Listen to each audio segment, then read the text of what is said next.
papiloma vírus humano ou simplesmente HPV. Esse é o nome do vírus responsável por lesões percussoras de alguns tipos de câncer, como por exemplo do pênis, do ânus e principalmente do colo do útero. Nessa edição do Viva Saúde, nós vamos conhecer melhor o HPV, que só entre o sexo feminino afeta mais de 290 milhões de pessoas em todo o mundo. Mas no programa de hoje tem muito mais para você. No quadro Vida Alternativa, a repórter Kátia Pinheiro foi conhecer a biodança, uma prática que promete aumentar a energia vital e combater vários males como estresse, além de elevar a autoestima. Já no Sua Saúde, vamos invadir uma aula de dança de salão e conhecer os benefícios dela que vão muito além de simplesmente ensinar a mexer o esqueleto. Tem ainda o Vida Saudável mostrando as vantagens do consumo da uva. Então, fica com a gente que o Viva Saúde já está no ar.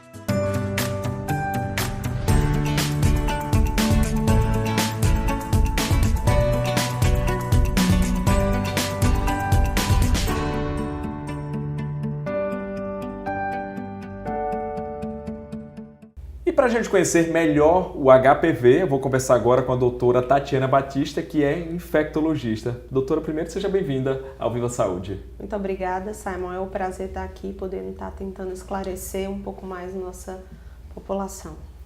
Bom, já começo pedindo para a senhora, vamos do princípio, né, como diz a história. Explica para a gente o que é o HPV. Isso é uma abreviatura de um vírus, é isso? Isso, é o vírus, o papilomavírus humano. Na verdade, é um vírus que existe universalmente distribuído no mundo e que ele pode causar no ser humano doenças da pele, de mucosas e pode levar ao surgimento de algumas lesões cancerígenas, pré-cancerígenas, indo até cancerígenas, como é o caso do câncer de colo do útero. A gente fala que é um vírus, mas na verdade existem vários tipos desse mesmo vírus. Exato. Na verdade, a gente tem um vírus principal e esse vírus ele tem algumas pequenas diferenciações, né? Então, geneticamente ele tem algumas diferenças, então tem mais de 100 subtipos desse tipo HPV. Alguns mais agressivos, outros menos agressivos, alguns que podem induzir mais facilmente doença cancerígena, outros que dão uma doença mais restrita à pele, tem essa variabilidade realmente. Então, geralmente a gente tem esse vírus que ele vai se instalar na pele e a gente vai ter a lesão, que geralmente é verrucosa, que acontece em qualquer parte da pele, do tegumento, mas também pode acontecer dentro da mucosa oral, certo? No trato respiratório pode acontecer, e na região genital, feminina, masculina e também na região anal. Doutora, mas ele é um vírus transmitido sexualmente? Olha, ele é um vírus que é transmitido sexualmente, é uma das principais formas de transmissão, porém existem outras formas de transmissão. Então, na verdade, a gente tem a transmissão por contato direto ou até indireto, mas o indireto, que acontece, por exemplo, com alguns objetos que são usados em comum, acontece numa proporção menor. Mas pode acontecer também a transmissão da mãe, por exemplo, quando está gestante para o filho, pelo canal do parto, né? E a via mais comum, que é a questão de transmissão sexual. Muito embora muitas pessoas ao longo da vida tenham contato com esse vírus, tanto que muitas crianças têm verrugas simples nas mãos ou em outras regiões do corpo, sem necessariamente significar que tiveram um contato sexual ou uma aquisição via sexual. Então, na verdade, a relação sexual ela facilita a transmissão justamente pelo contato. Exato. Então, a gente vai ter a transmissão sexual que vai realmente ter esse reforço pelo contato direto da pele com a lesão, com a pele sem lesão. E aí tem a transmissão do vírus. Doutora, a senhora já falou aí sobre essa questão dos tipos de câncer, né, que pode provocar. Agora, quando se fala em HPV, a gente pensa logo em câncer do colo do útero. Isso porque ele é o principal responsável, ou seja, é o tipo de câncer que ele mais provoca, é o câncer do colo do útero? Existe associação forte entre vários vírus e doenças oncológicas. No caso do HPV, o vírus ele pode induzir vários tipos de cânceres. Um dos mais frequentes é o do colo uterino. É frequente por uma série de fatores, né? É muito presente o vírus na população mundial e a doença é uma doença muitas vezes silenciosa. Então, o que acontece é, o HPV ele pode predispor a câncer de colo do útero, a câncer de pênis, a câncer de reto, uma série de cânceres. Porém, o que acontece? O colo do útero é uma região que, em geral, as mulheres não conseguem visualizar a lesão. Então, vai ter a lesão, mas que vai crescer silenciosamente. E não aí, é algo visível, não né? é algo É visível interno. nem sentido num primeiro momento. E aí, quando acontece da mulher fazer o exame de Papa Nicolau, vai se ver que tem indícios daquele vírus com lesões que podem ser iniciais de um processo cancerígeno. Agora, também pode acontecer do homem ter câncer de pênis. A questão é, o órgão genital masculino ele é muito mais visível. Então, em geral, os homens, quando eles veem alguma verruga no pênis, eles já procuram mais precocemente o médico tratar, porque eles estão vendo, né? As mulheres, elas não conseguem visualizar muitas vezes as lesões verrucosas que estão no colo do útero, né? Quando é na vulva, isso é possível ser visto, é possível procurar o médico. Daí a importância de estar fazendo sempre o exame de Papa Nicolau. Esse exame explica pra gente, né? Aquele que é justamente o médico vai analisar toda essa região da mulher, toda a parte do colo. Isso, então é um exame que todas as mulheres fazem, né? E aí, assim, geralmente o médico vai colher material do colo do útero, da região vaginal, da cérvix uterina, justamente para avaliar se naquele material tem alguma célula, alguma alteração que possa sugerir um começo de doença neoplásica induzida pelo vírus. Por isso que é importante fazer sempre, porque em havendo alguma lesão, você pode tratar sem que haja progressão para uma doença invasiva, né? Você pode fazer uma cauterização ou outros procedimentos que interrompam a progressão daquela lesão para uma doença cancerígena. Ou seja, quando se fala em câncer, tem sempre essa questão do diagnóstico precoce. Que é o importante, quanto mais precoce, melhor a gente vai poder tratar. E mais chances de cura também. Com certeza. Doutora, bom, agora, com que frequência? Tem uma idade mínima que passa a ser recomendável fazer esse exame? E com que frequência também? Anual, semestral? Geralmente, existem alguns protocolos da Sociedade Brasileira de Ginecologia. Geralmente, inicia o rastreamento a partir de quando a mulher começa a ter vida sexualmente ativa. Isso é o mais frequente. E aí fazer por toda a vida, sempre de rotina, né, para avaliar se tem algum risco. De sintoma que a gente poderia apontar seriam esses sinais visíveis. É uma doença, como a senhora disse, é silenciosa, né? Muitas vezes é silenciosa. Então, claro, se existe a percepção que ou no homem ou na mulher, na região genital, existe algum processo de crescimento de alguma lesão, de alguma verruga, que não existia antes, sempre procurar o médico para fazer a avaliação. E no caso das mulheres, nunca esquecer de fazer o exame de Papa Nicolau, mesmo quem fez a vacinação para HPV. A vacina do HPV foi iniciada há pouco tempo, é uma vacina relativamente recente e que a gente espera que vá melhorar muito os índices de câncer de colo de útero, que vai diminuir. Porém, a vacina ela não vai isentar a mulher de fazer o exame de Papa Nicolau, né? São coisas complementares para se ter uma melhoria no geral. Doutora, já que a senhora falou de vacina, isso foi um avanço, né?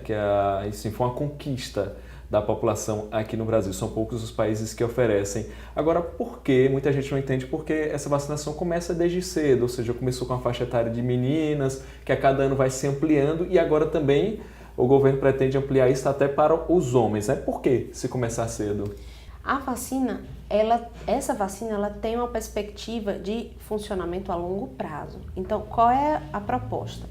Vamos vacinar as moças jovens, que futuramente seriam as maiores acometidas por câncer de colo de útero. Então, a gente vai pegar elas numa idade que provavelmente a maioria delas não entrou em idade de ter a iniciação sexual. Para quê? Quando elas forem a ter a primeira relação sexual, elas já estejam cobertas pela vacinação. Então, é uma medida que é uma antecipação do início da vida sexual da mulher, para que quando ela tem esse contato, ela tenha o contato já com a proteção e futuramente a gente espera que haja uma redução significativa dos casos de câncer de útero. Giovana chegou cedo ao posto de saúde para receber a segunda e última dose da vacina contra o HPV, o vírus responsável pelo câncer do colo do útero. Tem que tomar na idade correta, né? Tanto para não ter que correr risco de adquirir a doença, né? Segundo a Secretaria de Saúde de João Pessoa, de janeiro a setembro deste ano, quase 4.000 meninas de 9 a 14 anos receberam a vacina. A partir de 2017, será a vez dos meninos de 12 a 13 anos. Bem, a vacina contra o HPV, ela começou desde 2014, ela veio para uma faixa etária na época de 12 a 13 anos, no ano seguinte de 11 a 12 e depois a gente baixou a faixa etária para os 9 anos. Então hoje a faixa etária que tem direito de se vacinar são meninas de 9 até os 14 anos. Então qualquer menina que ainda não procurou a unidade de saúde, que esteja hoje com 14 anos, pode procurar a unidade de saúde para que a gente possa fazer a primeira dose, 6 meses depois agendar a segunda dose. Ano que vem uma mudança no calendário, que é a vacinação dos meninos, numa faixa etária de 12 a 13 anos, mas a estratégia de vacinação, como nós vamos executar essa vacinação, ainda não foi combinada. Talvez a gente retorne às escolas, mas isso não é certo ainda. O que eu posso garantir é que em janeiro do ano que vem estará disponível a vacina também para os meninos. A vacina é quadrivalente. Oferece proteção contra 4 subtipos do vírus. A eficácia maior é naquelas meninas que ainda não tiveram contato sexual. Não que eu não possa fazer após isso, mas o ideal é quanto mais cedo possível a gente vacinar, melhor a eficácia dessa vacina para que a gente realmente garanta que não houve o contato ainda com o vírus. Agora, doutora, também é bom alertar as pessoas que essa vacina só imuniza contra alguns tipos do HPV. Então, o que é que acontece? A vacina é uma ferramenta maravilhosa e vai diminuir muito os riscos do câncer de colo de útero. Ela vai extinguir? Não. Por quê? Porque, como você bem falou, a vacina ela só vai ser eficaz contra 4 tipos específicos, no caso da vacina quadrivalente. A gente tem também a vacina bivalente, que são 2 tipos. A quadrivalente, ela tem 4 tipos, são os tipos de HPV que são mais frequentes e que têm um potencial maior de causar lesão oncológica, certo? Que são os 6, 11, 16 e 18. O que é que acontece? Como eu te falei no começo, a gente tem mais de 100 tipos de HPV. Então, a vacina vai proteger contra esses 4, mas tem os outros, né? Então, pode acontecer da mulher ter contato com outro tipo de HPV e ter uma outra lesão por esse outro tipo, que a vacina não cobre. Por isso que é importante fazer, mesmo assim, o exame anual de Papa Nicolau para não deixar realmente nenhuma margem para que haja doença. E aí, futuramente, o Ministério já está pensando na possibilidade de expandir para os homens, justamente para tentar diminuir também outros tipos de cânceres. Doutora, em termos de contaminação com esse vírus, como é que a gente pode se prevenir? Na verdade, a gente tem 2 formas principais de prevenção. Uma é a vacinação, que vai estar indicada para aquelas moças antes da vida sexual ativa, que é a faixa etária indicada pelo Ministério da Saúde.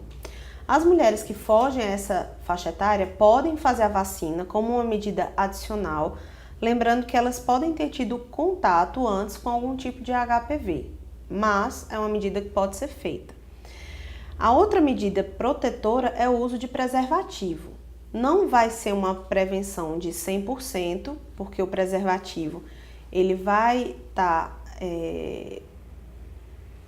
sendo usado na parte externa do pênis, então aquela região genital ao redor do pênis ela pode ter um atrito e pode ter passagem do vírus, mas vai dar uma conferência de proteção bem maior e não só pensando no HPV, mas também pensando em outras doenças sexualmente transmissíveis. Ok, doutora. Bom, para encerrar, eu só queria que a senhora deixasse uma dica aí para as pessoas, né, em relação a essa doença.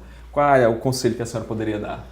Olha, cada um viva a sua sexualidade da forma que gostar, que lhe satisfizer. Agora, sempre lembrando de ter o cuidado consigo e com o parceiro, né? Então, sempre usar o preservativo, né? Sempre usar todas as medidas que são indicadas, fazer o Papa Nicolau, né? São medidas simples, mas que reduzem muito o nosso dano e problemas de saúde.